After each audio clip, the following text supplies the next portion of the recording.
Episode 5 of The Amazing Digital Circus was probably the biggest backstory drop we've had so far, and while there were many hints that this was meant to be a Ragatha episode, and we did get some confirmations and new insights into her character, you just know I have to talk about Jax first and the crazy little tidbits we got from his story. Particularly the idea that Jax actually had a friend inside the Digital Circus, who many fans believe is this frog here, who Gooseworks apparently named Ribbit. Now, Episode 5 opened not that different from Episode 4, with the gang opting for an adventure from the suggestion box instead of one of Kane's torture experiments presented as a video game. This led to an episode where the gang does a bunch of different adventures in a row, speedrunning some fun ideas instead of stretching each out over its own episode. This was actually a little bit disappointing for me, not because any of these sucked, in fact they were all really great. So the real issue I had is that any one of these would have also made a great episode on their own. To be honest, the themed adventures so far haven't been that fun for me, so having all the good ones pushed into this one episode is a bit concerning, but part of what made each of these so good was how they were all able to show different sides of the same issue going on in this one episode, so that may be where a lot of this came from.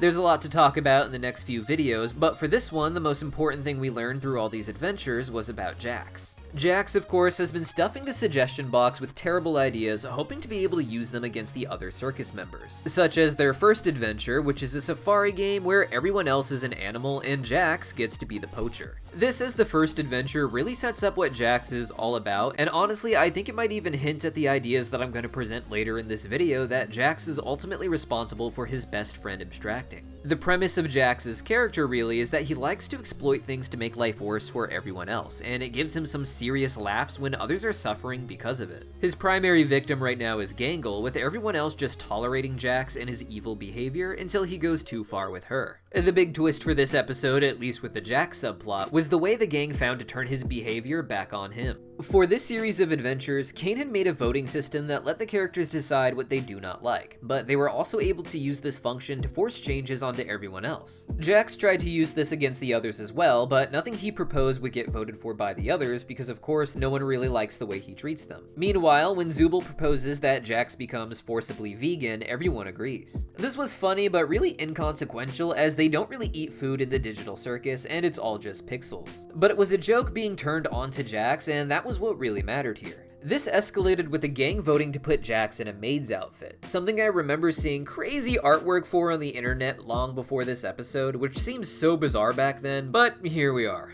Jax, of course, is extremely embarrassed by this, as I would be too if I was caught in my maid uniform, and the moment of his evil clone commenting on how he looks is absolutely unhinged. All of this, of course, got Jax worked up so much that I actually thought there might be an issue with him in this episode. Jax threatened to kill people more times in this episode than I remember ever happening before, and with the whole theme of the episode being about Jax having his own logic turned against him, I think it showed what Jax's real issue is. Jax in this episode kind of revealed that he has control issues, not just issues controlling himself, but also the need to feel in control of others. This is something that's really been present throughout the entire series, but here, when his own logic is turned against him, we can really see just how much it bugs him. In the Digital Circus, and also in real life, these jokes are one way to control other people. It's not like school where you have to be intelligent enough to apply yourself, or some sort of workout routine where you have to exercise and be good at that. It's something you can use against just about anyone to knock them off their pedestal and bring them down to your level, to a place where they're not willing to fight back, and thus you're the one in control of them. It's not just that Jax has the willingness to be mean, however, which he accomplishes by simply pushing Gangle over in the pilot and other simple acts of abuse like that. What gives Jax the upper hand here is that he's naturally conniving, looking for ways to exploit the rules instead of following them. This is something required to move beyond just physical bullying, with mental manipulation and these sort of digital pranks at everyone else's expense being ways to do that. In episode 2, at the Candy Kingdom for instance, Jax could have just used his own body to stretch across to the other criminal car besides theirs, but he chose to use Pomni instead and then casually walked all over her. This was a brilliant way to show the audience how Jax sees himself, as someone who doesn't have to put up with the things that everyone else does because he can find a hack that uses everyone else to his own advantage. It's because of this that Jax is likely convinced himself that he's smarter than everyone else, even if only in the ways that matter to him. The problem, however, is that this behavior doesn't work work everywhere. In a system like school, you basically have to look out for yourself, but when it comes to a place of official employment, there's only so much you can do to another person before you're going to be terminated and asked to leave. It's easy to imagine Jax doing what he's done to Gangle at some sort of school growing up, but this is precisely the reason why in episode 4, Gangle has everyone going to the fast food place where she gets to be the manager. Here, even in the digital circus, even with Jax, no one is able to contradict her authority. This is played mostly for laughs in the show, but in real life as an ongoing job, this would be extremely difficult for Jax to maintain, not being able to exploit the rules because there's a real authority who is keeping track of him, such as the manager Gangle. And to me, that's where this whole Jax story really starts to get insane. While the other characters gave their backstories in this episode, Jax only gave lies, with Zooble noticing that Jax's backstory he started spewing was a reference to some existing story in a movie or TV show, though I actually don't know what it is for the record, as I suck at that sort of thing. Regardless, the only information we got for Jax came not from one of these narrated backstories like the others gave, but from little hints from the other characters like Ragatha and brief flashes of Jax that allude to his history. This flash I'm talking about is of course the strange scene where Jax is running through a dark hall and stops in front of a door. These doors are used in the show for the character rooms that we see in the hallway of the digital circus, rooms that only human characters like our main cast are supposed to have. The way Jax stops in front of his door clearly indicates that he has a connection to this character, who is a frog in the game, but like Jax as a rabbit, would have been human before the digital circus. And with everyone else giving their stories that hint at how they got into the circus instead of narrating things that happened since entering the circus, I have to think that this image of Jax at the door does the same thing ultimately. With Pomni, she simply explained that she liked exploring abandoned buildings and then posting videos about it on YouTube. When Pomni's talking about this, Jax actually says that this would explain how she ended up in the digital circus, hinting at what we learned from the end of the pilot, which is that this video game seems to be running on an old computer in some sort of abandoned office building. This would have been the perfect place for Pomni to explore in her spare time, and when she saw this video game running on an old PC, there was no reason to think it would do anything harmful to her, like locking her in the game. Similar things likely happen to the other characters, but that doesn't mean they all have to have the exact same explanation. Jax in particular is the kind of character who may know a lot about this sort of exploit before entering the game, as he likes finding exploits and issues that he can bend to his advantage. Before even entering the digital circus himself, he may have already been well aware of the malfunction this game had in its hardware, perhaps explaining why the building itself was abandoned. But why would both he and a friend get trapped there, especially if there was only one headset with this particular issue? A similar question could be asked for Kinger and his wife Queenie, and maybe there are multiple headsets plugged in that can be used by these characters. But regardless of that, the theorist in me says that the reason Jax and his friend are both trapped in here isn't because they both accidentally got sucked into the game using different headsets. And instead, I think this was exactly what Jax wanted to happen. When asked which of the digital circus characters most deserved to be trapped there, Gooseworks very clearly said that it was absolutely Jax. And if I had to guess, Jax's friend may not even have been his first victim. After learning about what this video game malfunction could do, Jax seems like the kind of person to lure people he hated into the circus. This would allow him to take the people that he just couldn't get the upper hand over in real life into a space where he was basically their god, especially from the outside of the game before he entered it himself. This could have started in his teen years and gone on into adulthood with him just bringing in different people to this building and telling them that he found this amazing video game they could play just for them to end up trapped and tortured. However, I think at some point to Jax, the digital circus might have looked more like fun than the real world. Something the show is exploring a lot is the seriousness of adulthood and the kinds of careers that people are expected to enter in order to try and take care of themselves in a world that is falling apart. These are soul-draining jobs for very little pay, all seemingly to make people higher up in the chain of command feel better about themselves. In episode 4, we saw that Jax seems to struggle with this about as much as everyone else, including Gangle, who seems to have based her entire view on her life on her time working at one of these fast food joints. It wasn't the happiest time of her life and was often very miserable, but it was a time that defined her in many ways, taking her away from the person that she wanted to be growing up and turning her into something that her parents were proud of and which gave her some sort of validation fix, despite it being a fast food hell. The difference between Gangle and Jax is that Gangle tends to succumb to her environment, whether that means staying on the lowest end of the totem pole because that's the only place she can be, or moving up if she has the chance to be something like a manager. Jax, however, doesn't have what it takes to assimilate in order to be a part of the system, so all he can do is try to manipulate the system so that it gives him what he wants. And when other people's profits are at risk, that's something that you just can't do very easily. So the real difference between Gangle and Jax is that Jax is always looking for a way to exploit and a way to get out, and the digital circus may have been just that for him. The digital circus is kind of the perfect escape for someone who hates the world but loves hanging out online. It's a digital world where everything is meant to be fun, even if there's an obvious exhaustion point where that stops being the case. For someone like Jax, who was a young person just wanting to have fun, entering adulthood and being forced to get a real job, this probably would have been seen as a better alternative. A place where he could be forever young, and with that, forever in a video game where he's treated like a kid. With Jax already knowing so much about the in-world exploits from trapping others in the game, I think he would see it as a paradise to live out the rest of his existence, instead of being an aging human in the fast food industry or some other such job where he had no control. The only thing really holding him back would be loneliness, as up to this point, if this theory is correct, the only other people in there would be the people that he trapped in there against their will, people he already hated on the outside and who he wanted to see suffer. A lot of these people would likely have abstracted by the time that Jax decided that he wanted to enter the game himself, but he still wouldn't want to be alone, and that's where I have to imagine this mysterious frog friend would come in. As terrible as Jax is, especially as a teenager, he likely had at least one friend, and a lot of the episode has characters like Ragatha alluding to this one friend being gone, and him being gone because of the way that Jax behaves. So here's my theory on what I think actually happened.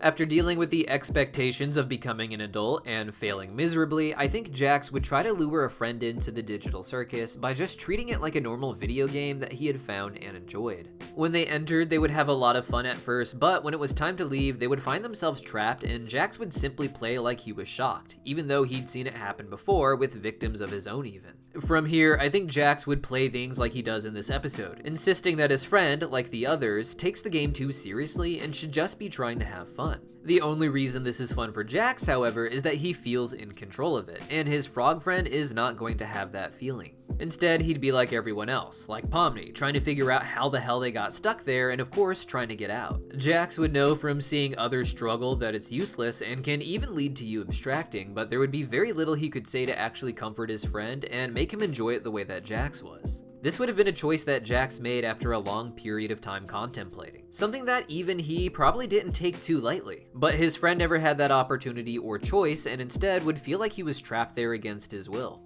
At some point, to try and comfort his friend, Jax may even have to admit what he did to him. But instead of this making his friend feel better and embrace life in the digital circus as forever young best friends, this would be the emotional push that the frog friend needed in order to abstract himself, turning him into one of the mindless monsters that Kane has no choice but to put in the basement. The scary part would be that the others seem to know the basics of this story, but not what really happened and how they got there. Zubul made it clear that they knew Jax was lying about his earthly life and the backstory that he tried to spin after all, but Ragatha seemed to know exactly where to dig with Jax when she alluded to him only having a friend once before. This would also really explain why Jax can't take abstraction seriously either. Not that he doesn't get serious-faced when he sees a funeral for Kaufmo, but he can't bring himself to hold a funeral for Kaufmo, as that would be admitting that his friend is dead as well, and that would make Jax his killer. Kane hopes to fix the abstracted monstrosities, and Jax likely maintains in his head for his own sanity that one day Kane will bring his friend back. But even if Kane is successful, which I don't think he will be, that won't fix the fact that they're all trapped in this video game.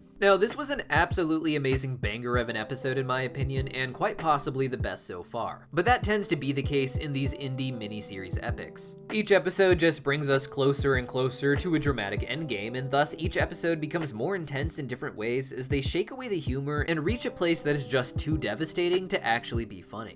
Jax tricking a friend into the game and then accidentally getting him abstracted is definitely that kind of devastating place, but this is only the halfway point of the season, and I have to imagine it's only going to get even more insane.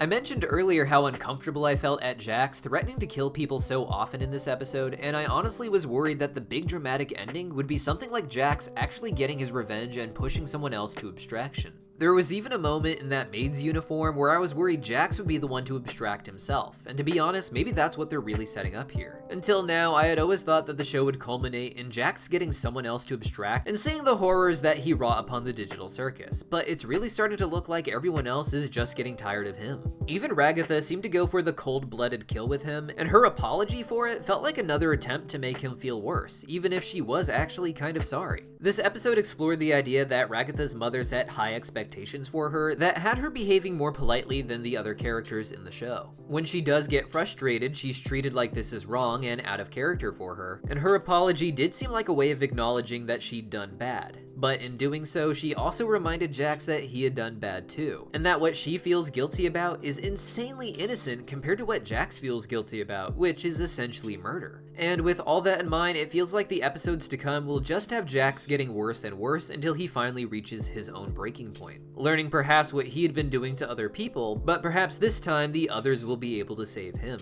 I'd really like to see the others like Gangle rise and push back on Jax in more interesting ways in the episodes that come, before Jax finally realizes that he's not in control at all, and that really he's put himself into one of the most limiting prisons of all time, convincing himself that he's its master or its god simply because he holds all of the keys. And of course, along the way, I think this story has to tie in with what's happening to Kane, the other control freak who is starting to glitch, and even let an NPC wander into the circus at the end of this episode. But for more on that, be sure to subscribe here as well as over on our TikTok if you use that, as we'll be putting out more videos soon talking about Kane and this NPC. And if you haven't joined the Cartoon Universe Discord server, you should consider joining this weekend, as we're holding a special contest where you can earn a $30 Amazon gift card just creating your own little room in our server. Right now, we're partnering with Hideout for a room building contest right in the server. Hideout is a Discord activity in beta testing that can be described as a mix between Habbo Hotel and Club Penguin, but right inside of your text channels. Basically, it's a little video game within Discord where you can create pixel art virtual versions of yourself and customize your own room to your heart's desire. We want to help the Hideout team test the new build mode and collect feedback before a wider release, and that's why we're holding a room building contest with cash prizes and in-game rewards for creativity and participation. To get started, launch Hideout in the dedicated building room channel on the Cartoon Universe server and find an empty spot on the island to start decorating. If all the spots are taken, just let one of the staff members know and the Hideout team can make another island with even more spots for you to build on. Use the room editor to build your own space, and when you're done, take a screenshot of your finished space and post it in the competition entries channel. First place is a $30 gift card, and there are second and third place prizes as well. The contest ends on June 29th, so get in there and make your room while you still can, have fun decorating, and I'll see you on the island.